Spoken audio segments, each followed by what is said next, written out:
Kedves testvérek! A társadalomnak és az egyháznak a kapcsolata azt hiszem, hogy minden korban van különösen és nagyon érdekes és fontos számunkra, és a társadalom és az egyház kapcsolatának nagyon sok szerepe van nyilván, hogy mindegyikről nem lehet egy előadásban beszélni, és mivel a püspöki karon belül én éppen a katolikus oktatásnak vagyok a felelőse, azért én ezt leszűkíteném, ezt a témát arra, ami szintén az egyház és a társadalomnak a kapcsolatát jelenti, a katolikus egyház és a kultúra kapcsolatára. A katolikus egyház, de minden keresztény egyház hitvallásában szerepel a katolikus szó. Ugye mondjuk, hogy egy szent, katolikus és apostolik. A katolikus szó a görög katholon szóból ered, és azt jelenti, hogy egész szerinti, teljes. Vagyis az egész emberhez szól, és minden emberhez. Az egyháznak kezdettől fogva a szívügyet oktatás, a nevelés, a kultúra. Első pillanatban azt gondolhatnánk, hogy ez azért történt így, mert a katolikus egyház az íráshoz, olvasáshoz van kötve. Hiszen írott szöveg a Szentírás. A misézéshez kezdettől fogva szükség volt írott szövegekre, olvasmányokra, a Szentírásból, misekönyvre. De az ok, amiért az egyház kezdettől fogva fontosnak tartotta az oktatást, nevelést, kultúrát, az sokkal mélyebb ennél. Amikor a kereszténység elindult hódító útjára a római birodalomban, az akkori értelmiségiek között két fő szellemi irányzat létezett. Két megközelítése a dolgoknak, a világnak, ami mind a kettő értelemkeresés volt, keresték, hogy mi az értelem mindannak, ami minket körülvesz. Az egyik a mitosz, a másik a logosz. Természetesen a mitosz is egyfajta értelemkeresés. A kommunista évtizedekben a mitosz mindenképpen próbálták valamiképpen félreszorítani és valami pejoratív értelmet adni neki. Neves román származású vallástörténész Mircea Eliade nagyon sokat tett azért, hogy rehabilitálja a mitosz szónak az értelmét, amit főleg a marxista gondolkodók pejoratív módon használnak. Mi a jellemzője a mitológikus világszemléletnek?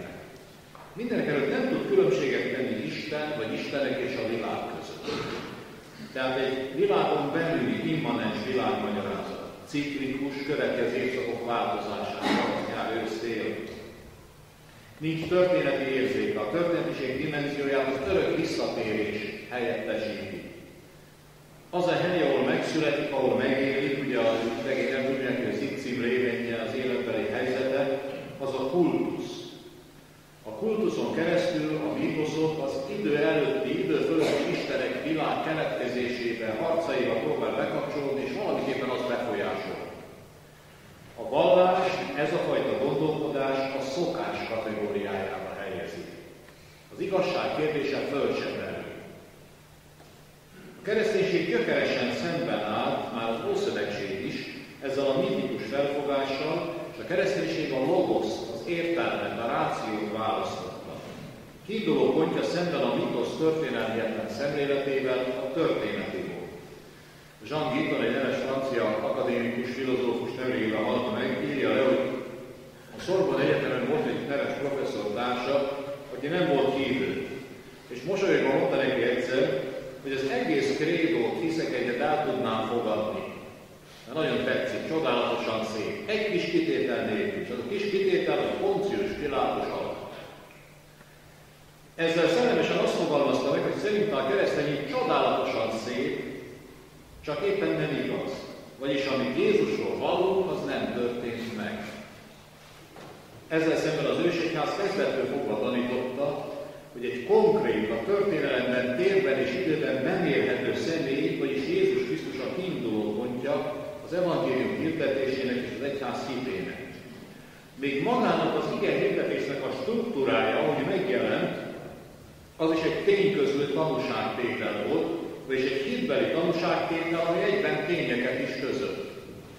A kereszténység megkülönbözteti az egészen más, a transzcendens Isten és a teremtett világot, ami nem Isten része, nem Istenből túlcsordulás útján jön létre, mint a mitoszokban, de amit Isten hatalmával teremtett, és amit tőle lényegileg különbözik. Ez a keresztény, vagyis a logosz, a ráció az értelem szerint tájékozódó világmegértés, a vallás nem az szokás kategóriájába helyezi, ahol az igazság kérdése föl sem merül, hanem az igazság kategóriájába helyezi el. És kezdettől fogva fontos volt nekik, hogy ez igaz vagy nem igaz, ez megtörtént vagy nem történt meg. Második századi észak-afrikai keresztény író Tertullianus fogalmazta meg ezt nagyon szellemesen, amikor azt mondta, hogy Krisztus magát igazságnak és nem szokásnak nevezte. Ez forradalmian új volt, és teljesen érthetetlen volt a pogány rómaiak számára. A pogány római értelmiségiek már régen nem hittek a pogány mítoszokban, de megtartották őket, mint szép szokásokat, azzal a fölkiáltással, hogy tulajdonképpen ezek tették nagyjára Rómát. Ugyanígy a pogányok nem értették a keresztény vértanokat sem. A vértanú aktákból magyarul is megjelent egy kötet magyar professzorunknak a szerkesztésében, 1984-ben, ahol sokszor látjuk azt, hogy a római tisztségviselők jó szándékkal és jó indulattal próbálták rávenni a keresztényeket, hogy hát áldozzanak a pogány istenek szobra előtt, és így megmenthetik az életüket. Hát mi történik akkor? Semmi. Ugye visszacsengő elmúlt évtizedekben is volt olyan, amikor sugallták keresztény embereknek, hogy ugyan már, miért nem milliárd talán, miért nem létbarpár, stb. Nem lesz semmi baj, mi történhet. És a keresztény vértanúk válasza az volt, nem tehetem meg, hogy imádjam a bálványokat, hogy tömjén gyűjtsök előttük, mert ez nem igaz. Ugye a kereszténység kezdettől fogva felvetette a vallásokkal kapcsolatban az igazság kérdését. Azóta is, a mai napig is a vallásközi párbeszédben a kereszténység fontosnak tartja a hit és a tudás párbeszédét. Már az első 3 században, amikor még üldözték a kereszténységet a római birodalomban, persze nem mindenütt és mindig volt üldözés, az egyház szíves főiskolákat hozott létre Alexandriába, Antiókiába, Cezáriába, Edesszába és még sok más helyen. Második században Rómában vértanúvá lett egy keresztény filozófus, Szent Justinus, 165 körül halt meg, aki azt vallotta, hogy Isten, aki igéje, a Logosz által teremtett mindent. Ugye tudjuk, hogy Szent János az evangélium elején a prológusban az Isten fiát így nevezi, hogy Logosz, a Logosz testének, aki fiával az igéje, a Logosz által teremtett mindent, megvilágosít minden jó akaratú ember. Ő így nevezi, hogy Isten a teremtéssel belehelyeztette a világba a logoi spermatikói, az igei magvakat. Hogy minden értelmes gondolkodó ember, pogány írók, költők, filozófusok, akik vizsgálták a világot, azok fölismertek egy sugarat abból, amit Isten beleteremtett ebbe a világba. Azért mondja ő, a keresztényeknek bátran kell olvasni a pogány filozófusok, írók, költők műveit, mert ezek a mi kincseink. Amikor a Julianus császár, aki szerette volna visszahozni még utoljára a pogányságot, azért mondjuk, hogy Julianus aposztatta, tehát a hitből eltért, mert ő maga is keresztény volt először.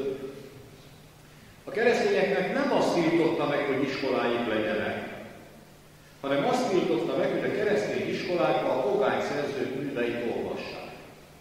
A keresztények tiltakoztak ezzel, és azt mondták, ezt nem tehetjük meg, mert azok a mi kincseink is. Egy francia jezsuita André Manaras szerint ma tulajdonképpen a kereszténység előtti helyzet jön elő a mai világban, hiszen az ateizmus az még a kereszténységhez tartozik, a keresztény világhoz, annak a tagadása. Nélküle a keresztény világszemlélet nélkül a mai értelemben vett ateizmus ki sem alakulhatott volna. A Nemzetközi Teológiai Bizottság egyik dokumentumában a kereszténység és a vallások témájában pont arról van szó, hogy a nem keresztény vallásokkal való párbeszédben is fel kell vetni az igazság kérdését. Hogy ez igaz, vagy nem igaz, mert ha ezt nem tesszük, akkor sem a dialógus partnerünket, sem önmagunkat nem vesszük komolyan. Akkor meg kell mondani a saját igazságunkról is, ha az igazság kérdése nem is érdekel bennünket. Második János Pál első enciklikájában, a Redemptor Hominisben azt mondja, az egyház első és alapvető útja az ember. Úgy tudja teljesíteni küldetését, az embert a maga teljességében tekinti. Az ember pedig a maga erkölcsi szellemi életét úgy éli, hogy anyagi és eszmei javakat gyűjt össze, benne él, belegyökerezik egyfajta történelembe, közösségbe, és ezt teszi teljesen emberré. Belegyökereződik egy kultúrába. Vagyis az ember benne él egy kultúrában, és ebben a kultúrában éri előtt az Isten kinyilatkoztatása és a hit is. Innen érthető a hit és a kultúra fontos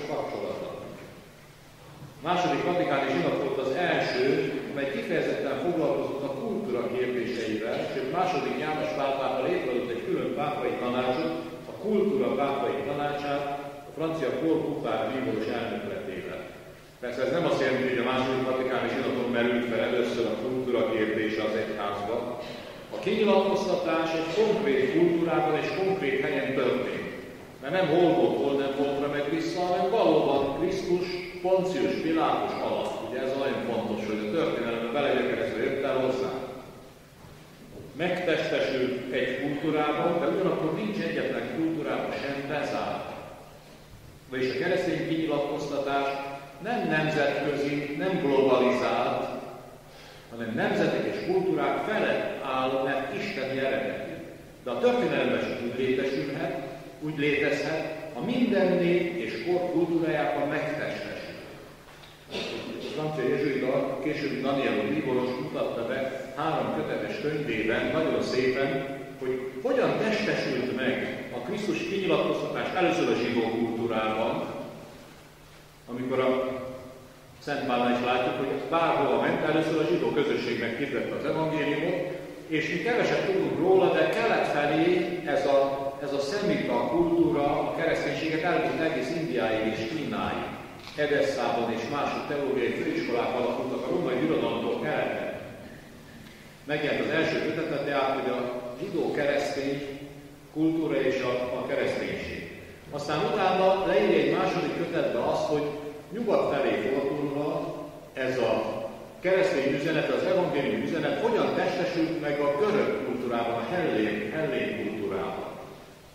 És végül a harmadik kötet, hogy már halál után jelent meg, abban pedig, de még ő összeállította, pedig az van, hogy hogyan indult el a latin kereszténységnek az eredete.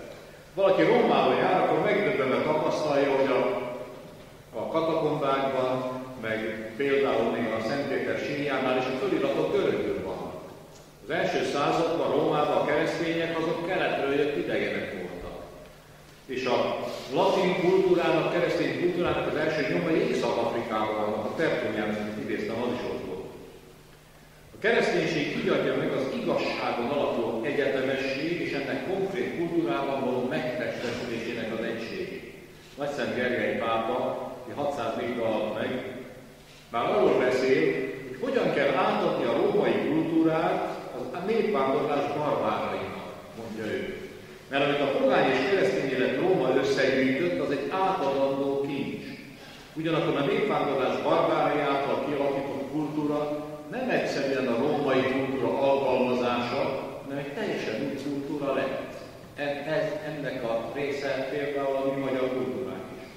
Amit a pogány Róma összegyűjtött, benne a második, harmadik, negyedik századi kereszténység elleni író szerzők írásait is, szerzetesek másolták és adták tovább, nem féltek tőle. Ahogy Szent Justinus említettem, saját értéküknek tekintették és megkeresztelték. A logos, az isteni ige töredékes sugarai a logos teljességével az evangéliummal szembesítve értékelték. Ugyanezt tette egy Szent Ágoston, vagy a 16. században Akvinói Szent Tamás. Második vatikáni zsinat szerint az emberi személy természetes vonása csak kultúra által, az a természet javainak és értékeinek továbbfejlesztése által juthat el az igazi és teljes emberségre. A kultúra tehát alapvetően kapcsolatban áll az ember emberségével. Világhírű őslénytan kutató, jezsuita atya Pierre Teilhard de Chardin, akit ma méltánytalanul elfelejtenek, a fejlődés összefüggésére állította az egész világot, benne az élővilágot és az embert is. Azt mondta, hogy hatalmas fejlődés indul el, amikor az életenek megjelenik az első élő, aztán az fejlődik tovább, és eljut az emberig. Ez a hominizáció, az emberré erésnek a hatalmas, fáradtságos útja. De a fejlődés itt nem áll meg. Mert a hominizáció helyét átveszi a humanizáció, az embernek az emberibbé válása. Innen merül ki az ember alapvető morális és keresztény jellegét. Teilhard szerint előttünk áll a teljes ember, Jézus Krisztus, hiszen Szent Pálnál olvassuk, hogy Isten a fiában, vagyis a megtestesült igében, a logosban, Jézus Krisztusban teremtett minden. És az embert Krisztus képére alkotta, ezért az ember a Ószövetségben és Leganél Isten képe és hasonlatossága. Ez az omega pont, ami előttünk jár, a teljes emberiség benne már megvalósult, de az egész emberi történelem még e felé törekszik. Benne nyerjen értelmét egyén közösség egyaránt. Az inkulturáció ténye a kultúrákban szinte a szemünk előtt játszódik le, és nagyon fontos következtetéseket sugall. A missziósok, amikor először elmentek Európába, Ázsiába, Afrikába, Indiába terjeszteni az evangéliumot, akkor egy európai felsőbbrendűség érzésével úgy gondolták, hogy ezek kultúra nélküliek, primitívek, először át kell nekik adni az európai kultúrát, hogy hirdetni tudják az evangéliumot. Aztán, mikor később látták, hogy az afrikaiak másképp gondolkodnak és élnek, nem egy az egyben lehet átadni nekik ezt az európai kultúrát, akkor azt mondták, hogy ezt az európai kultúrát alkalmazni kell az ő felfogó képességükhöz. Ebben is benne volt egy kis lekezelés azért, és így hirdetni az evangéliumot. Végül a zsinat óta rájöttünk, hogy az európai kultúrák ugyanolyan kultúrák, az Európán kívüli kultúrák és ugyanolyan értékes kultúrák, mint az európaiak. Nem lehet több vagy kevesebb szempontjából különbséget tenni köztük, és ahogy Krisztus evangéliuma meg tudott testesülni a zsidó-keresztény teológiában, meg tudott testesülni a hellén, a görög gondolkodásban, a latin gondolkodásban, a népvándorlási kori népeknek a gondolkodásában, úgy meg tud testesülni majd minden más népnek és nemzetnek a kultúrájában is. Természetesen arra figyelni kell, hogy minden kultúrában van jó is és rossz is. Szolzsenyicin, ez a neves orosz író fogalmazta meg, hogy a jó és a rossz határvonal az emberi szíveken húzódik keresztül. A bűnnek a hatása az jelen az igazság keresésében és a kultúrákban is. Még az Isten keresésünk is megváltásra szorul, mert hiszen az ember lényegénél fogva a bűnnel megjelölt lény. Mikor az evangélium megtestesül egy kultúrában, akkor a mérce mindig az evangélium, és nem az adott kultúra. Amit az evangélium be tud fogadni, át tud járni, meg tud nemesíteni, az alkalmas arra, hogy abban a kultúrában megtestesüljön. Ami az igazság síkján tévedés, az erkölcs síkján erkölcstelen, azt nyilván nem fogadhatja magába az evangélium.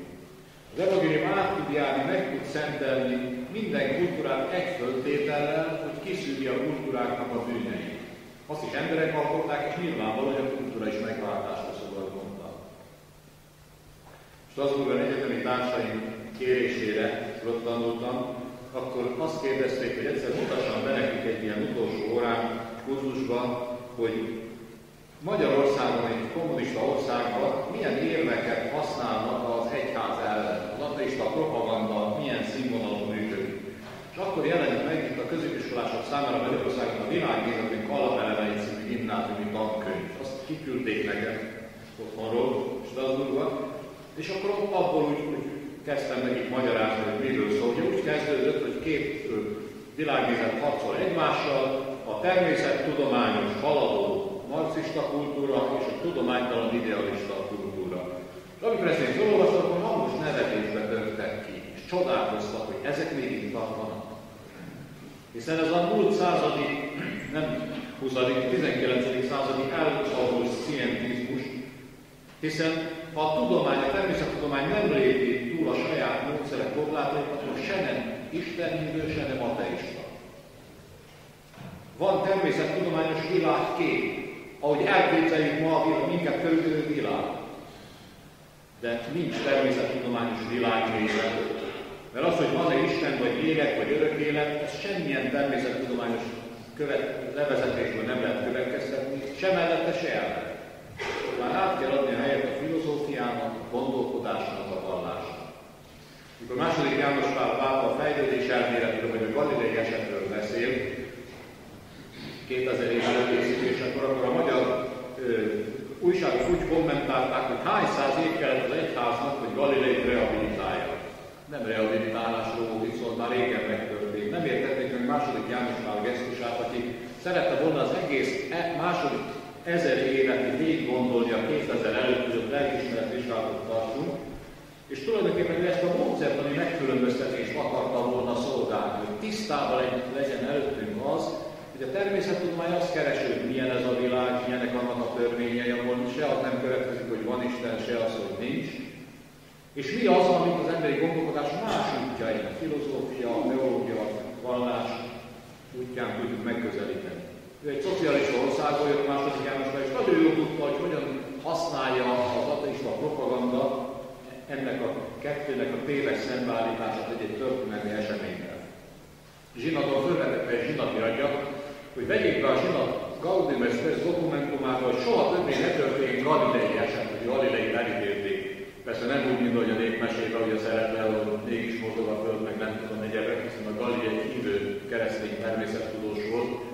Láttam egy szép szobrát Rómában, a Pápai Kultúra Tanácsának az épületében, ahol a Galilei ott áll, az egyik kezében a Szentírás, a másikra pedig egy ilyen azt hiszem, hogy messzelátó, vagy valamilyen csillagokat akarja mutatni, és alatta pedig az ő szövegéből, amit ő mondott, egy olyan írás, hogy tulajdonképpen kettő keresés, a hit révén megismerni a teremtett világot, és a teremtett világból megismerni, a között ellentét nem lehet.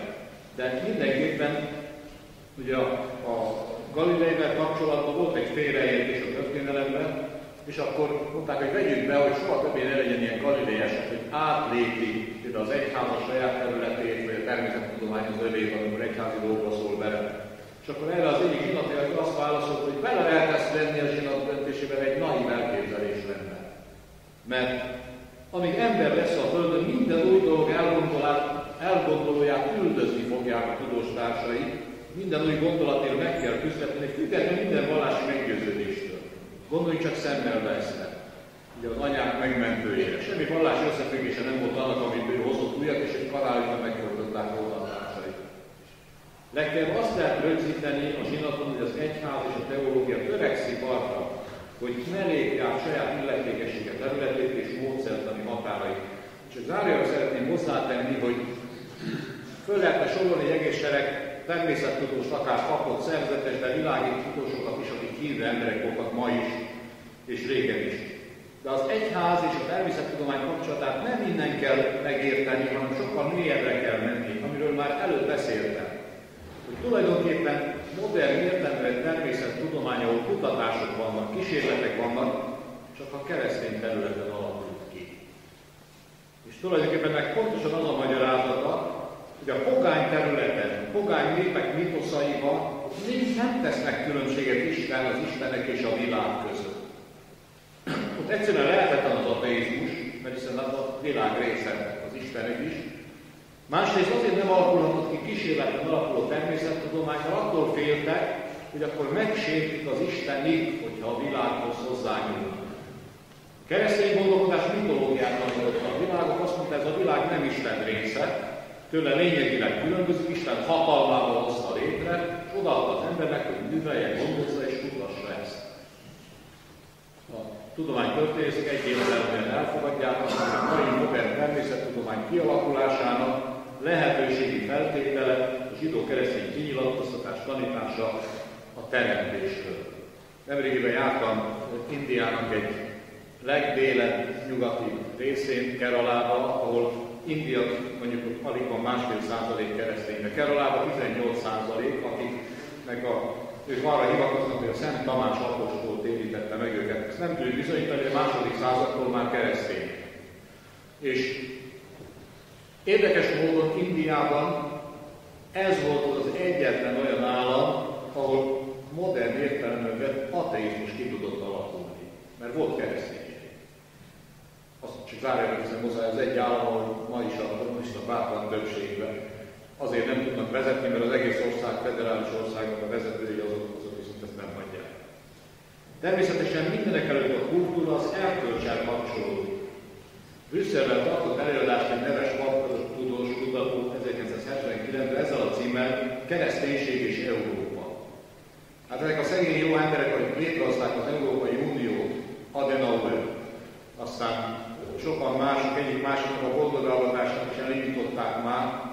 Ezek Strasbourgban például ugye megfestették a háború után a Strasbourgi Székesegyházban a Szűzanyának a képét, és sokan nem tudják, hogy miért van az, hogy a kék zászlója az Európai Uniónak és rajta 12 csillag. Ez a Szűzanyának a 12 csillagból való koronája. Ilyen emberek indították el az Európai Uniót, és nem olyan félművelt és emberi méltóságból kivettőzött valakit, mindiket most a tévében láthatunk, hogy szerepelni. Ez a Gerard Szulás mondta ebben az előadásában, hogy a kereszténység is érök azt mondja, a 4 sarkalatos erény, okosság, bátorság, mértékletesség és igazságosság felemelik az összes emberi erőket, értelmet, akaratot, érzelmet, kiegyensúlyozzák őket, összhangba hozzák az emberrel és a másikkal. Ezek mindenekelőtt a nevelés gyümölcsei, és egy csodálatos embertípust állítanak elénk, mondja ő, amit a görög templomokra lehetne hasonlítani. Ott minden mérték, rend, kiegyensúlyozottság és harmónia. És paradox módon mondja, ennek a mértéknek, rendnek, kiegyensúlyozottságnak és harmóniának folyásába a kereszténység bevezet egy mértéktelenség fajtát, és a rendetlenség értelmében egy váratlan, kiegyensúlyozatlanságot, egy felsőrendű őrültséget, melyek szétszakítanak és megújítanak mindent. Ezt a magasabb rendű őrültséget, ezeket a meglepő felszólításokat, a mértéktelenségre így hívjuk hit, remény, szeretet. Ne kételkedjünk benne, mondja. Ezek az erények egy félelmetes tűzből táplálkoznak, magának az élő Istennek a tüzehez. Ez a tűz közvetít a lelkünknek egy halálos égési sebet, a végtelen égetését. Legyetek tökéletesek, mint mennyire tökéletes, hogy add el mindenedet és kövessen minket. A görög erények által formált ember, és aközött, aki megújult a hit tüze által, kellene egy szakadás. A kereszt oktalansága nehezen kapcsolódik az ókori bölcsességhez, írja. A keresztény ember tehát benne él a történelemben, és a kegyelem segít legyőzni a gyengeségeket, elviselni a nehézségeket, értelmet ad az áldozatnak. A keresztény emberről megnyílik egy új dimenzió, a hit dimenziója. A keresztény erények, hit, remény, szeretet a nehézségben, betegségben, üldözésben is megadja a belső szabadságot és a teljes emberséget. A keresztény tanítás, az evangélium megtestesült, inkulturálódott a magyar kultúrában is, létrehozva azt a magyar kultúrát, ami a kereszténység nélkül már nem is érthető. Mégis ezt a keresztény magyar kultúrát két oldalról is fenyegeti veszély és állandó támadás. Ennek az egyik az ős magyar szinkretizmus. Azért is nagyon veszélyes, mert kereszténynek tűnő vallási nyelvezetet használ, könnyen megtéveszti a hitüket nem nagyon ismerő keresztényeket. Ezek közé tartoznak a Jézusról szóló teljesen tudománytalan írások, például a Jézus pártus herceg, vagy az ilyen kijelentések, hogy a magyar nemzet kialakulásában a kereszténységnek semmilyen szerepe nem volt, magyar demokratából idézem. Egyes működben bírálják a kereszténység tanításai, a régi ősi pogány elvekhez való visszatérés sürgetik. Ugye ott nincs ilyen parancsolat, például, hogy ne barátnálkodjál. Számunkra, a keresztények számára mindez elfogadhatatlan. Számunkra Jézus Krisztus, a keresztény hit, az egyház soha nem lehet eszköz valamiféle politikai, még a hazapiac cél érdekében sem.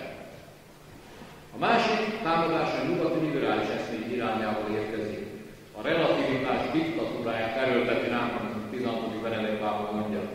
Ez jelenti a halál kultúráját az életé helyett, jelenti az ember emberségének, a férfi és a nő különbségének, a házasságnak, a családnak tagadását vagy relativizálását. Mi a globalizációval szemben a katolicitást valljuk. A teremtés igazságának elfogadását emberről, családról, kultúráról, nemzetről. A katolikus egyetemes igazság nem nemzetközi, hanem nemzetek feletti, de hogy konkrétan létezhessen, egy nemzeti kultúrában meg kell testesülnie. Észre kell venni, hogy ma két front küzd az emberért, egy Isten ellenes humanizmus és egy keresztény humanizmus. És a válságainak mai embernek választani kell, Istennel vagy Isten ellen. Ez a kérdés. Meggyőződésünk, hogy az ember felszabadításának, istenivé válásának egyetlen járható útja van, és ez nem más, mint a testélet ige, Jézus Krisztus. Jól megfontoljuk, hogy a mai posztmarxista társadalomban, és örök érvényű, egy megint neves francia konvertita írónak André Fontánnak megjegyzése, hogy a 70-es években mindig az egyik francia újságban írt egy ilyen kis pár sor, minden a Cavalier Szőr az a címe, hogy magányos lovag, így lehetne fordítani. Akkor nagyon divatos volt a marxizmus Franciaországban, nyugaton általában.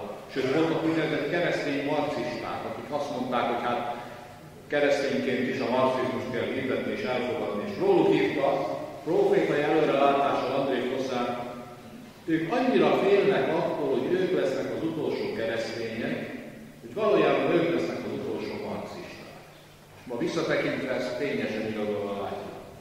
Mi keresztények és magyarok ne féljünk identitásunkat megvallani, ne menekülünk hamis ideológiák mögé, hanem vállaljuk bátran és büszkén keresztény és magyar dolgunkat. Ennek a keresztény írónak, André Frosszának a hitvallásából vett idézettel szeretném befejezni, a következő írja. Látjuk jól, hogy az ész esztelenné tesz, és alig képes mást építeni, mint börtönöket, a kényszerítő erejét nem mérsékli az alázatosság kegyelme. Jól látjuk, az emberek soha nem volt bölcsessége, csak akkor, amikor hitt a hihetetlenben, és hogy távol attól, hogy elidegenítene, szolgaságba döntene, a hit üdvözíti az ész. Elég tapasztalatot szereztünk már a gyűlöletről, hogy tudjuk, az igazság nem a világból jön. Az ember gondolatai gyászba döntik a földet, az Isten gondolatai elfelejtik.